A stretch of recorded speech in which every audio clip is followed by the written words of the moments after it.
Сәлем достар. Қазақ ютубына өз өзгерістерін енгізген пазл арнасы жайлы не білесіз? Сізбен бірге дұрыс қадам арнасы. Бүгін пазл жайлы көпшілік біле бермейтін деректер айтамыз.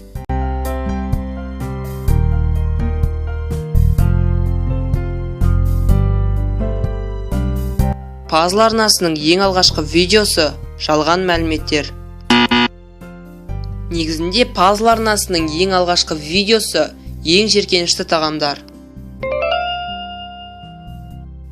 Пазл арнасындағы барлық видеоларды әділ дыбыстады. Бастапқы мектептегі 5 сұмдық жағдай және өлім алдындағы 10 фото атты видеоларды әли дыбыстады.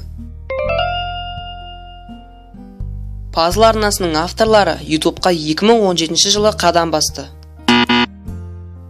Негізінде олар ютубқа алғаш рет 2011 жылы келді. Пазлға дейін оларда 7 жоба сәтсіз аяқталды. Пазл арнасы көпшілікке бірден ұнап, олар тез танымалдылыққа ие болды. Достар, ешқандай нәрсе қиындықсыз, алма піс, аузыма түс дегенде келе қалмайды. Сыни пікірлердің кесірінен пазл арнасы сәтсіз аяқталған 8-ші жоба бола жаздаған. Егер де сіз осы айтылғандарға сенбейтін болсаңыз, онда сипаттамадағы сілтеме арқылы өтіп, пазл арнасының дәл осы видеосын көріп шығыңыз. Достар, жоғарыда айтып өтілген жалған мәліметтер менің достарымның арасында жиі кездескендіктен мен осы видеоны шығардым.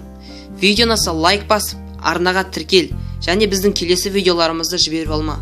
Бүгінге осы. Пазлға жазыл. Десең,